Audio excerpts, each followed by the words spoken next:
Okay, what you see is a piece of paper, and there is a purpose for the paper.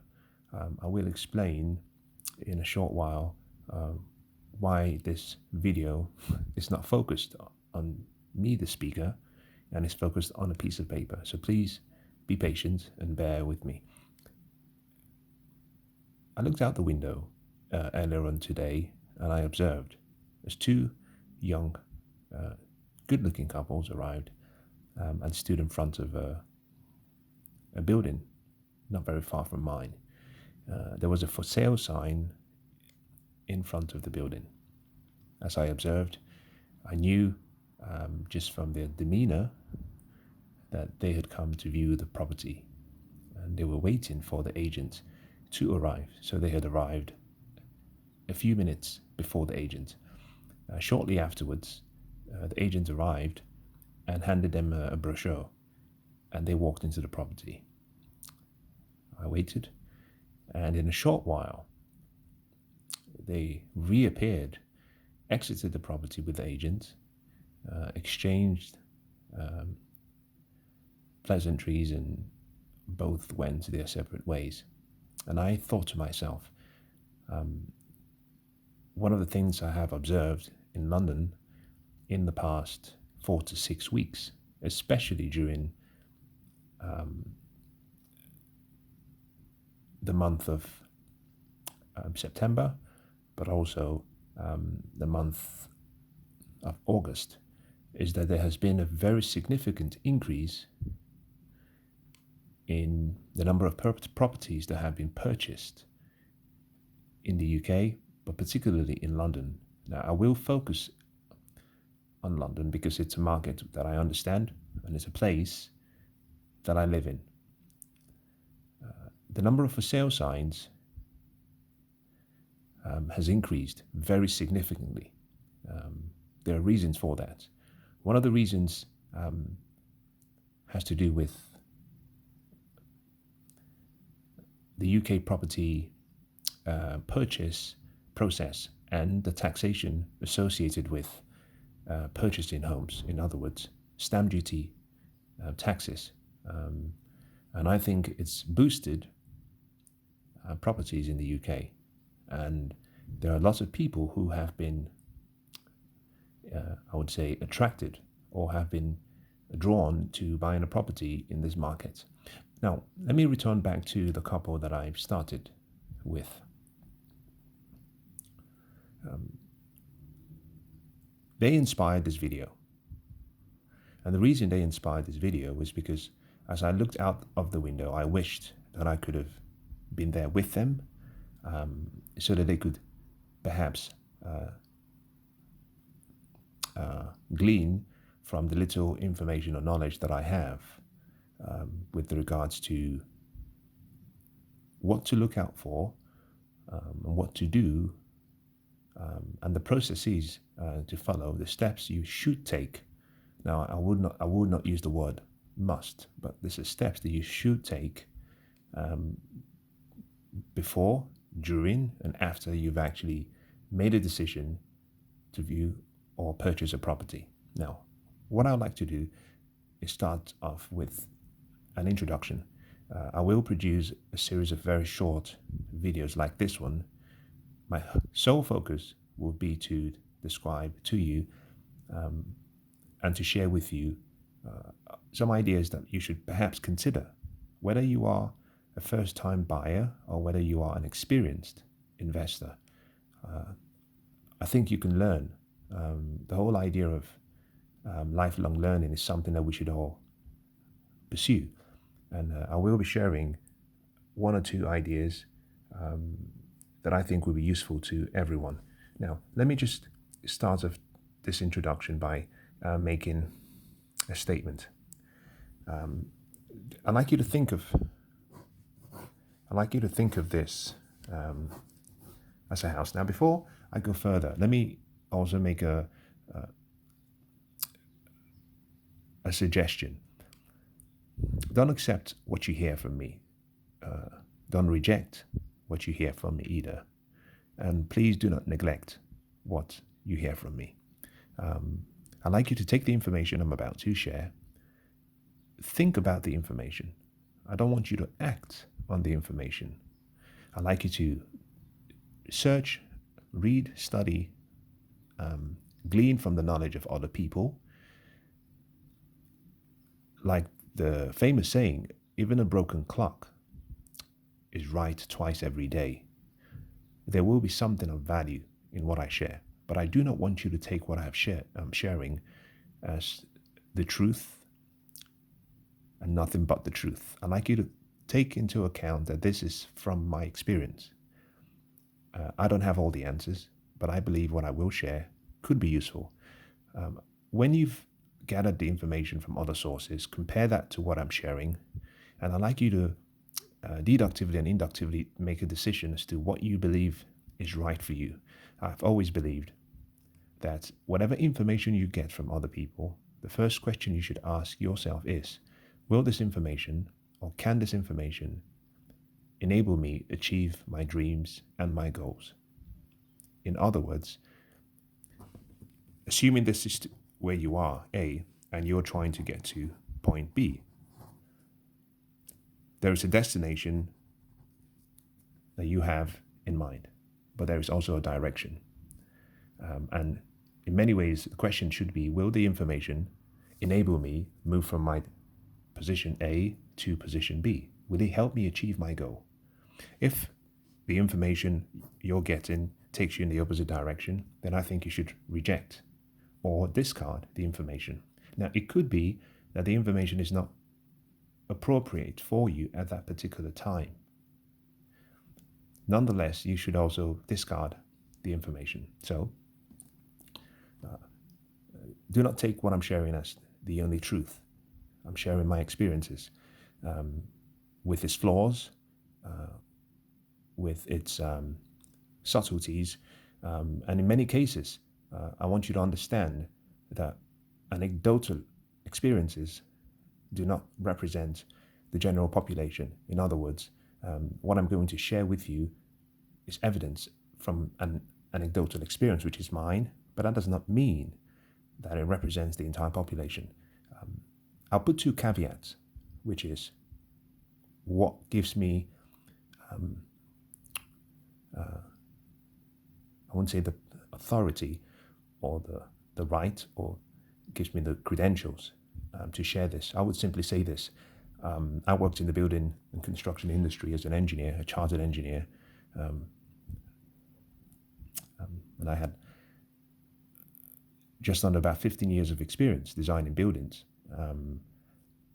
different types of buildings, residential, commercial, hotels, retail buildings.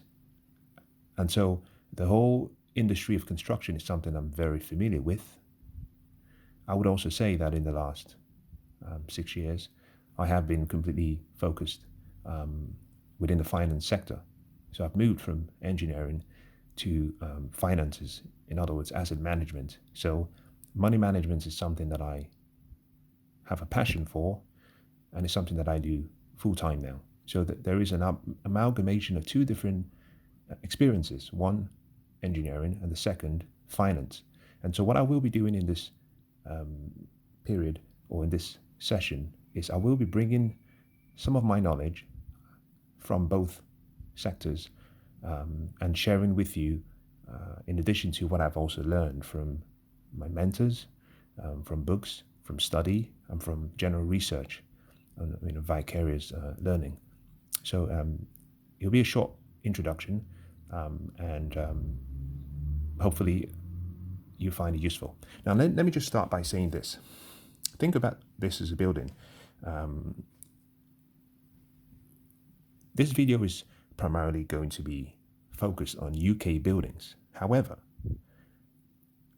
knowledge is not exclusively tailored, or rather knowledge that is exclusively tailored to a particular sector, location, geography, should always be viewed with some level of skepticism. In other words, wisdom should be able to apply irrespective of time or place. The application could be different, but the fundamental principles should be consistent over time. Now, the first thing you see in this video, it's just assume this is let's say this is a one-story building, and let's say this is what you're trying to buy. Builders in the UK, one of the first things you notice is that you might have a chimney. So the first thing I noticed when I looked at the couple was when they arrived to view the property, all they did was look at each other and talk. Now, I saw them when they arrived. Now, I might be generalizing. Maybe this is the second viewing, but it's something I've observed, seeing other people. Every building needs to be analyzed and valued following a step-by-step process.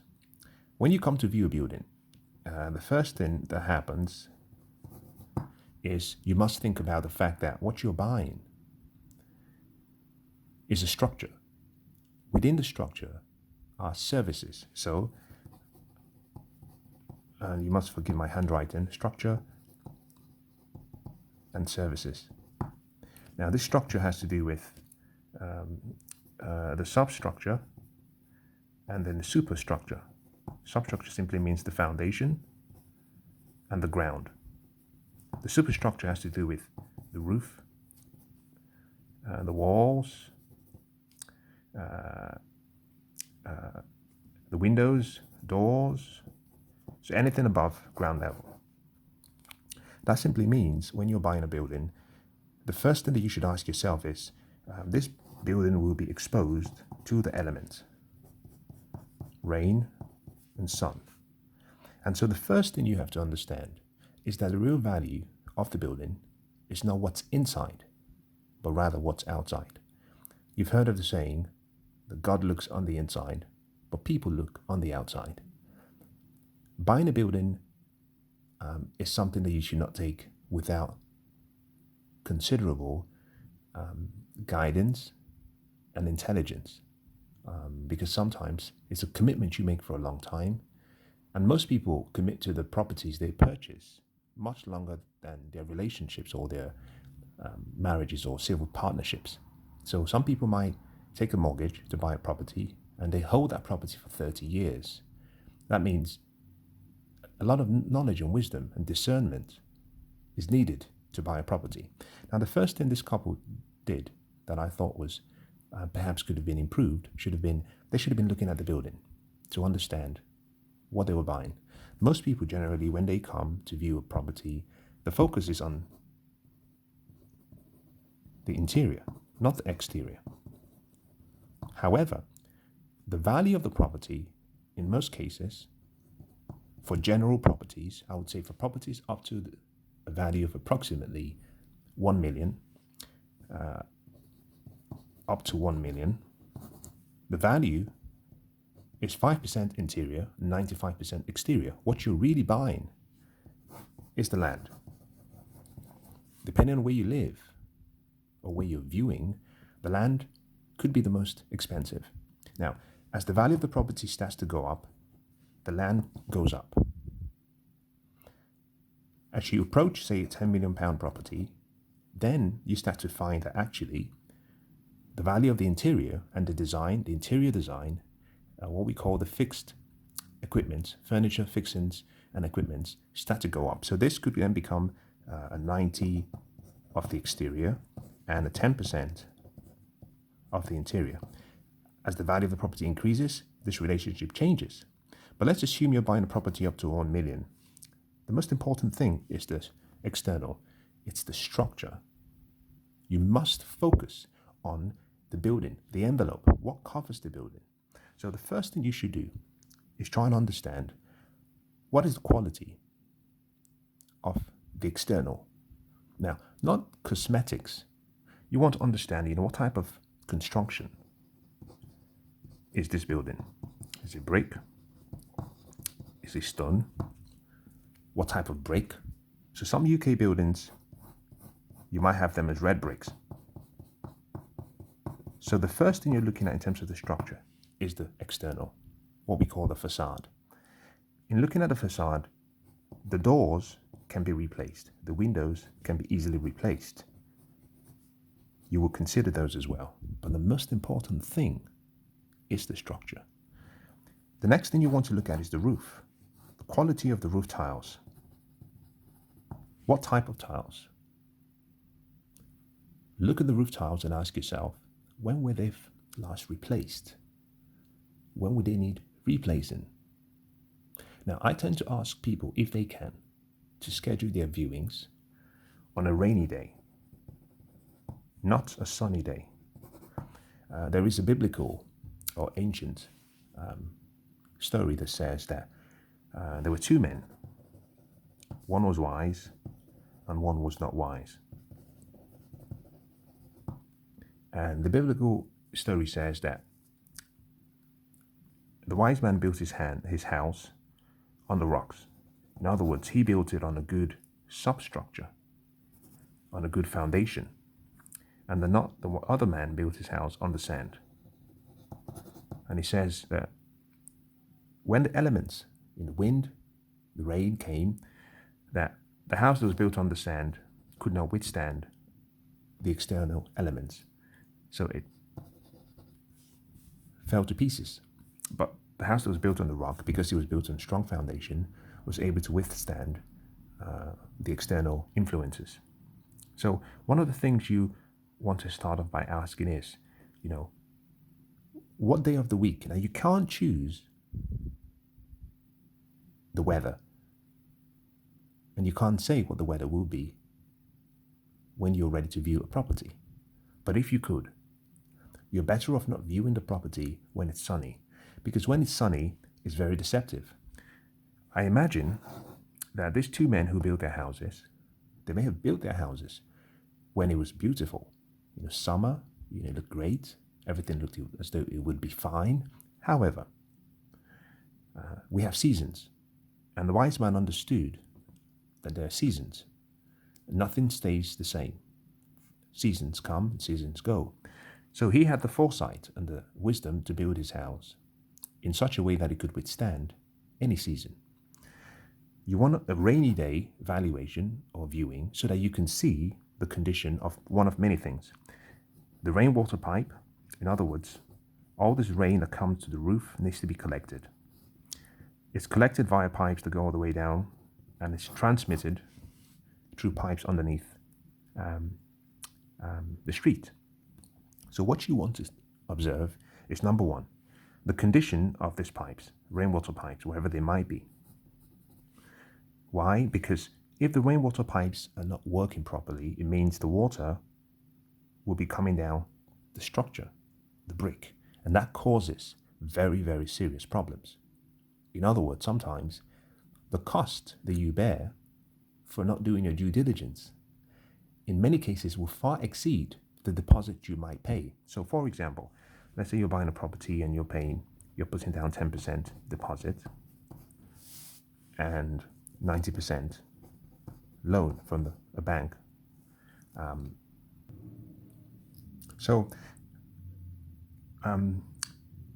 It's important to understand how the building is set up.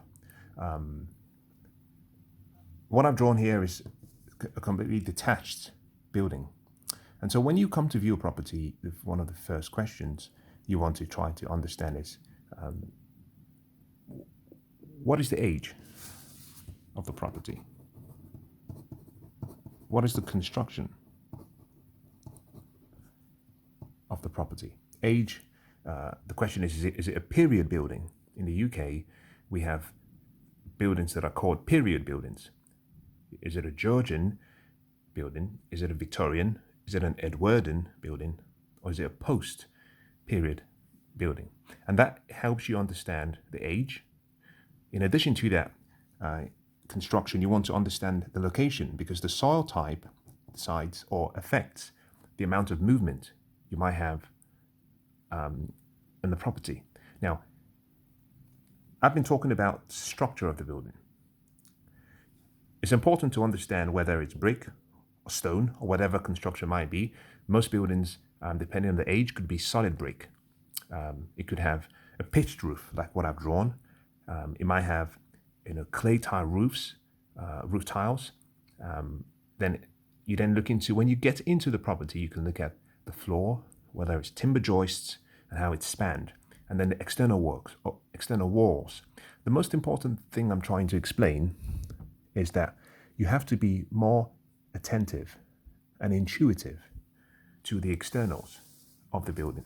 I was talking about previously the fact that the rainwater pipe and the quality and the integrity of the rainwater pipe could affect and could lead to damages, which leads to movement on the external facade, which could cause damages, which would mean that the 10% deposit you've paid, although you've actually bought well, when you've bought, you then find out that there's the amount of works that you need to, and the amount of money that needs to be spent to remedy the damages and defects exceeds your initial deposit, which would mean your purchase can turn out to be a bad purchase. So let me summarize, because this is meant to be an introduction. I will go into the detail, try to keep it simple, and make them short sessions. But the most important thing I'm saying is, when you come to view a property, before you go on the inside, observe the outside. Observe the building, the structure, the quality.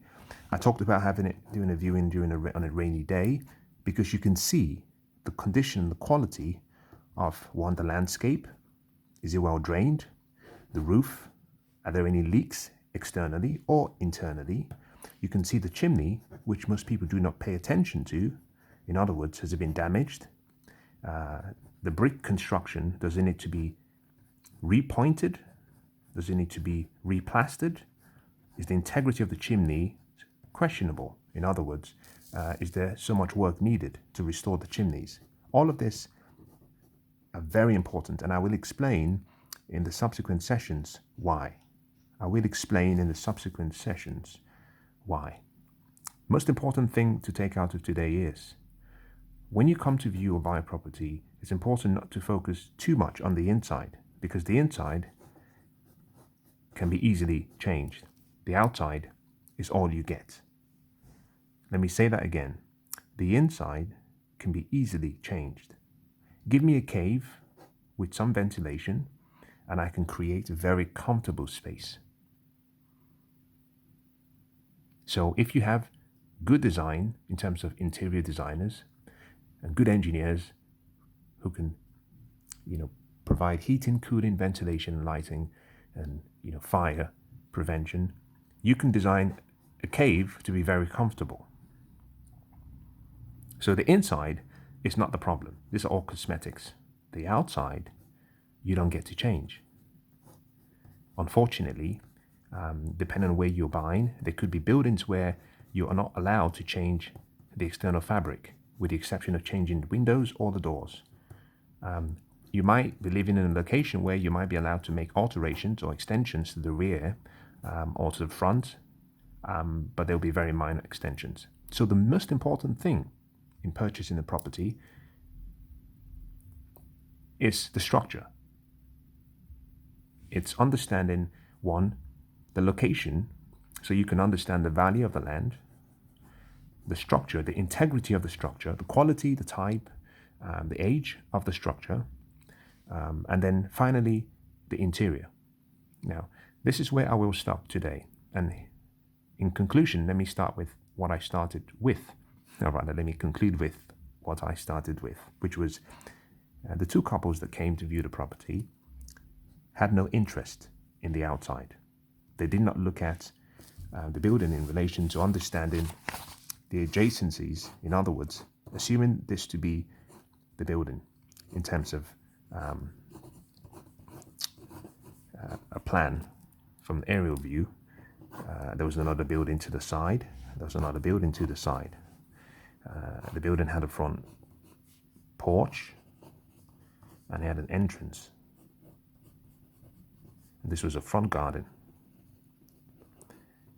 They paid no attention to the quality of the boundary wall. They paid no attention to the quality of the neighboring wall, party wall. They paid no attention to the other party wall. They paid no attention to the quality of the porch. When they arrived, they simply looked at each other until the lady arrived with her car, said hello, and they walked inside.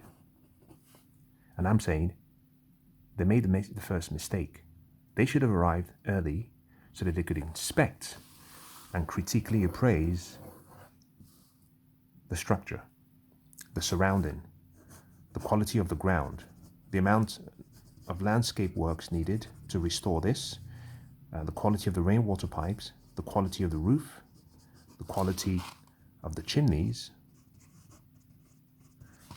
and then the rear. I didn't get the chance to see the rear of the property, so I will try not to comment on that.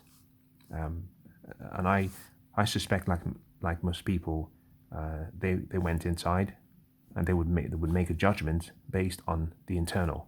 Now remember this: if you're buying a property of value up to 1 million, in most cases, the true value of the property rests or resides in the land and the structure. Now, let me qualify that before I stop.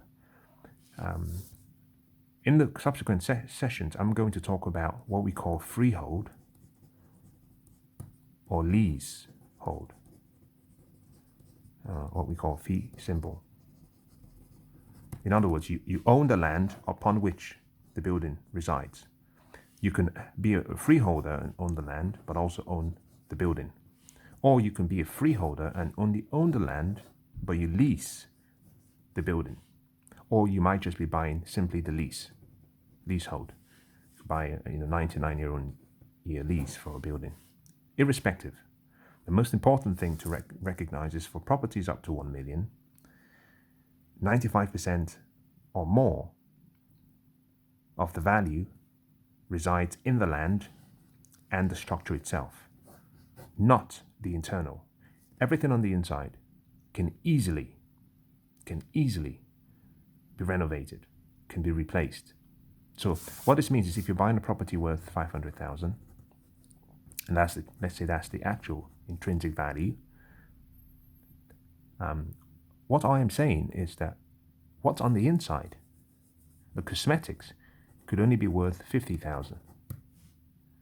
That would mean it's only 10% of the value. You might also be lucky where you get a property where it's quite simple on the inside, and therefore the cosmetics, the interior, what we call the fittings, the fixtures, and the equipment only represents 5%. So it's only 25,000 on a 500,000 pounds purchase. So be very, very careful, be intuitive, and be a lot more focused on the structure of the building and the externals of the building. Now, this is where I will stop for today, and in the subsequent sessions, I'll try to keep them under 10 minutes, just so it's something that you can remember very easily. I hope that this has been useful. Thank you for your time.